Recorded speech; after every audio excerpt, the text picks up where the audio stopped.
A brightly lit franchise sign glows softly against a pitch-black night sky on a quiet street. Somebody spent hundreds of thousands of dollars just to put that brand name up on the wall. The appeal of buying into a franchise is obvious, powerful, and easy to understand for anyone. You get a proven business blueprint, immediate consumer trust, and comprehensive operational training from day one. Instead of building a brand from total scratch, you buy into an existing corporate machine. Naturally, the very first question every aspiring entrepreneur asks is simple. What does it cost? That question feels completely straightforward, but it actually masks the real financial picture entirely.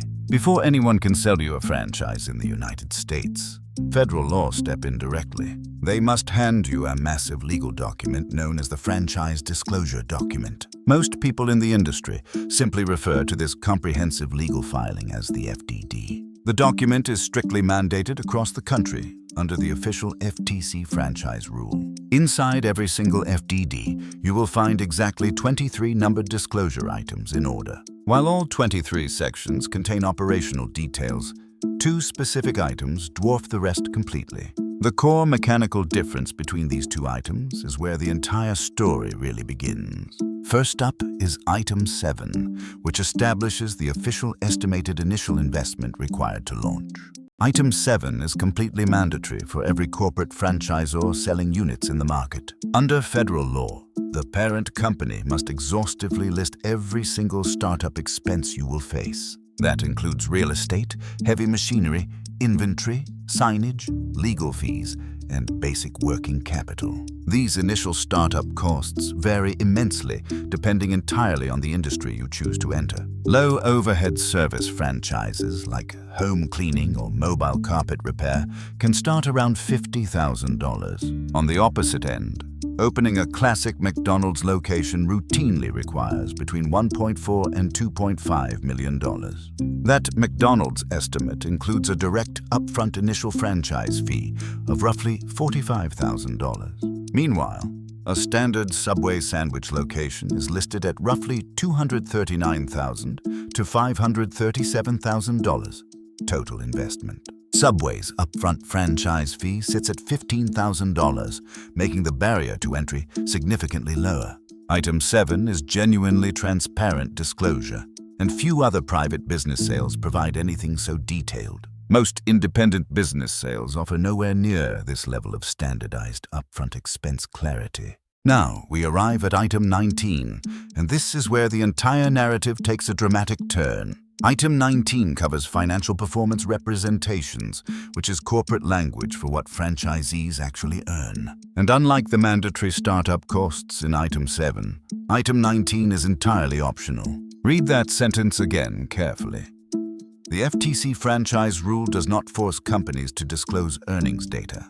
If a franchisor chooses not to provide earnings, they simply include a brief, standard legal disclaimer. That standard statement plainly declares that the company makes no financial performance representations whatsoever. Think about the asymmetry here for a moment. The law forces them to reveal what you spend. Yet, that very same law lets them stay totally silent on what you might actually make back. Even when a brand chooses to provide Item 19 earnings data, the fine print requires intense scrutiny. Footnotes often reveal that disclosed numbers represent only top-performing locations rather than network averages. Other times, reported figures exclude essential operating expenses or reflect corporate-owned units with superior margins. Company-owned stores often benefit from bulk purchasing power and prime real estate that independent buyers cannot match. Now let us move to the specific numbers that actually determine long-term franchise survival. While everyone fixates on the initial check, Item 6 controls your cash flow every single week. Item 6 lists ongoing fees, and they are calculated as a fixed percentage of gross revenue. Notice that key word, revenue. Not net profit, not bottom-line earnings, but total sales volume. Let us break down actual reported figures across major household brands to make this crystal clear. McDonald's charges a 4% royalty, plus a 4% national marketing fee.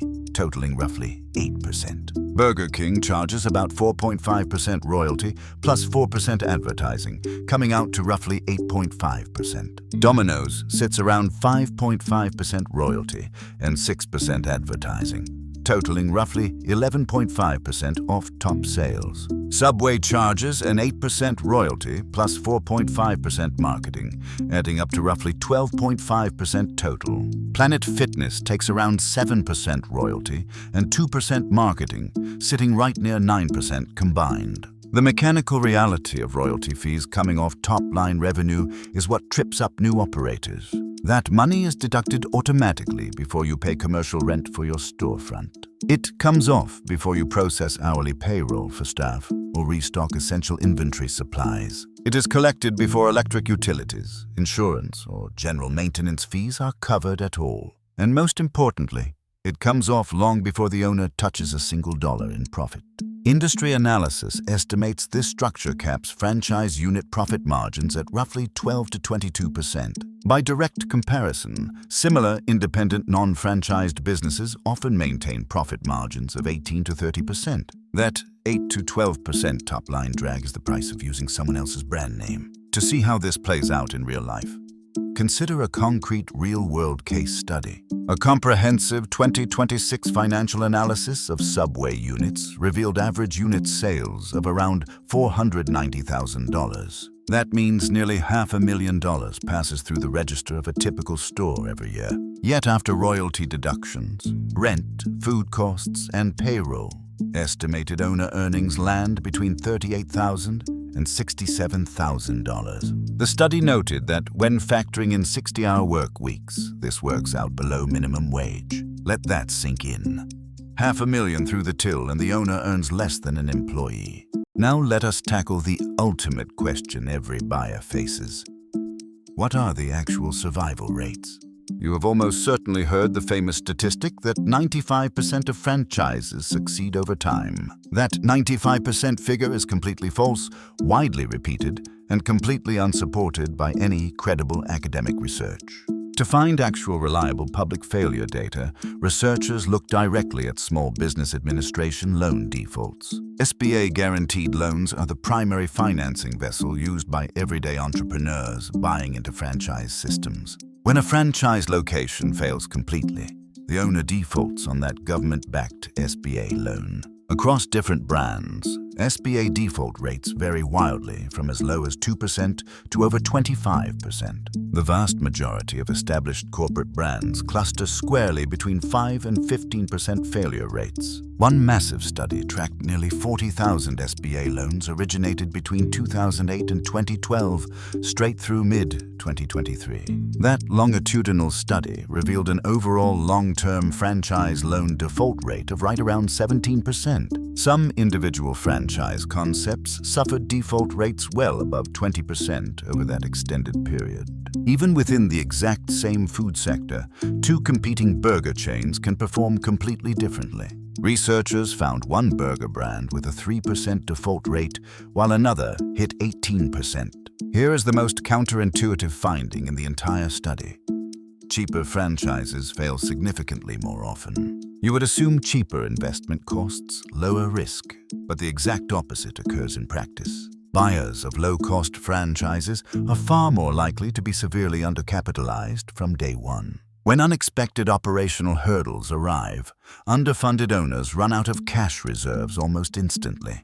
Furthermore, brand new franchise networks under 5 years old default far more frequently than legacy systems. Young franchise concepts are often still tweaking supply chains, menu options, and unit economics on your dime. So, how do you actually find true failure rates for a specific brand before signing anything? The answer sits in a section near the very back of the document that almost nobody reads. Item 20 requires franchisors to disclose all store openings, closures, transfers, and terminations over 3 years. It reveals exactly how many locations opened and how many went out of business entirely. For example, analysis showed Subway suffered roughly 729 net US closures in 2025 alone. That single-year contraction represented an annual unit closure rate of approximately 4%. Crucially, Item 20 also mandates providing full contact details for existing and recently departed franchisees.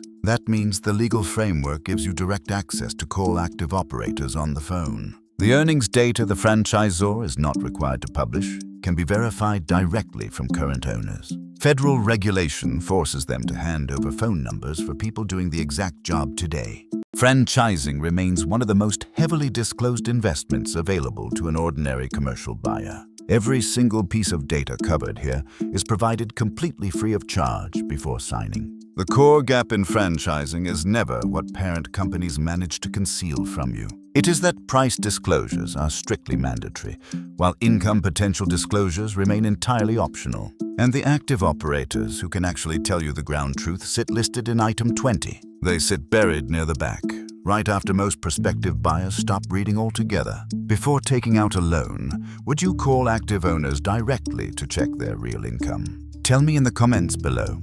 And subscribe for more deep dives into hidden business mechanics. Understanding business disclosures is the single best way to protect your hard-earned investment capital. Never rely solely on marketing brochures provided by sales representatives pitching brand potential. Always cross-examine Item 6 ongoing royalties against real market gross margin expectations. Pay close attention to required equipment upgrades that franchisors can mandate periodically. These mandatory system remodels can cost existing owners tens of thousands every few years. And remember that territory rights must be clearly defined in Item 12 of the disclosure. Without exclusive territory rights, a franchisor can open another unit right down the street. That internal competition cannibalizes your sales volume while doubling royalty revenue for corporate headquarters. The incentives between franchisee and franchisor are not always perfectly aligned in practice. Corporate makes money on total revenue, regardless of whether your individual location is profitable. Understanding these core legal incentives allows you to make smarter commercial investment choices. Proper due diligence is the single distinction between building long-term wealth and buying a job. Take time to review every disclosure line with a specialized franchise attorney before committing. The experienced franchise lawyer will identify custom restrictions hidden in standard contract templates. They will analyze mandatory vendor sourcing rules that artificially inflate your ongoing inventory costs. In many systems, you are forced to buy inventory exclusively from corporate-approved suppliers. Those designated suppliers often charge higher prices than open market wholesale distributors. The parent franchisor often receives rebates from those approved suppliers on every unit shipped. This hidden revenue stream is required to be disclosed under Item 8 of the FDD. Yet, very few first-time buyers know to check Item 8 for supplier kickbacks. Every item in the FDD tells a crucial piece of the corporate financial puzzle. Item 1 discloses the corporate parent history and any affiliated corporate entities. Item 2 outlines the exact business experience of the executive management leadership team. Item 3 lists all past litigation history involving the company or key executives. Item 4 details any prior bankruptcy filings involving the brand or leadership. A history of litigation or bankruptcy among leadership should immediately trigger caution. Item 5 covers the initial franchise fee and rules for potential fee refunds. In almost all cases, the initial franchise fee is completely non-refundable once signed. Item 9 breaks down the franchisee's legal obligations in a summary table format. Item 10 explains available financing programs offered or arranged directly by the franchisor. Item 11 details mandatory training programs, operational support, and software systems provided. Item 13 and Item 14 protect the brand's trademarks, patents, and proprietary secrets. Item 15 dictates owner operating requirements, including whether you must personally manage store operations. Some brands mandate absent ownership is forbidden, forcing you to be an on-site manager. Item 16 restricts what products or services you are legally permitted to offer. You cannot add new menu items or services without explicit written corporate headquarters approval.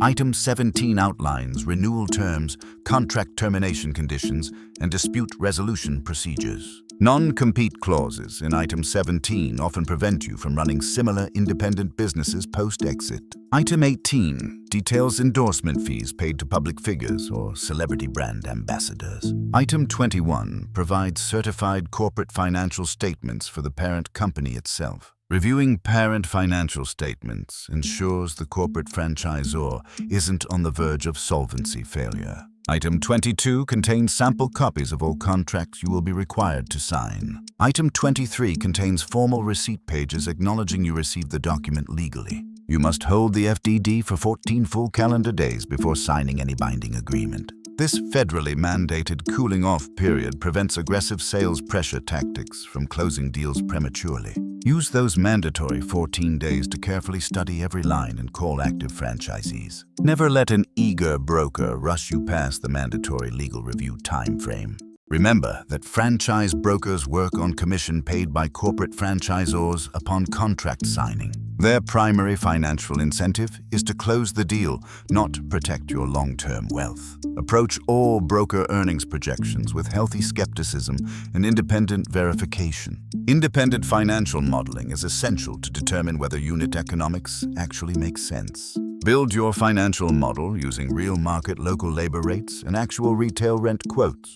Never rely on template generic expense guidelines supplied in marketing pitch decks. Account for initial ramp-up operating losses during the first 6 to 12 months. Most new locations take time to reach break-even customer traffic and stable daily revenue.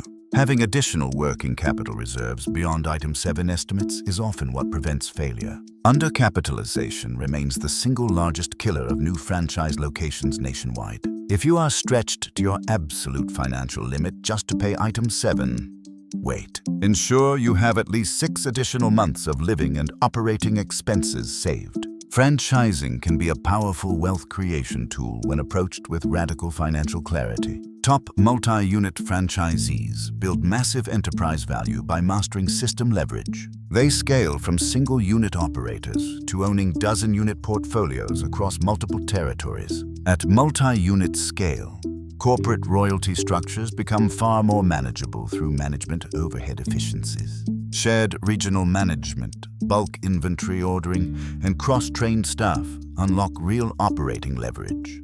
That is how real enterprise value is unlocked inside established commercial franchise networks. But for single-unit buyers starting out, the initial margin math remains brutally tight. Know the legal disclosures. Understand ongoing Item 6 revenue costs and read Item 20 completely. The information is handed to you for free under federal law before you invest a single penny. The power to make an informed, profitable choice rests entirely in reading past the front cover. Thank you for watching, and make sure to subscribe for more deep dives into business mechanics. We will see you in the next episode for another comprehensive financial analysis breakdown. Until then, stay curious and always do your own rigorous due diligence on every opportunity. So, if you are considering buying a franchise today, would you call active operators before signing?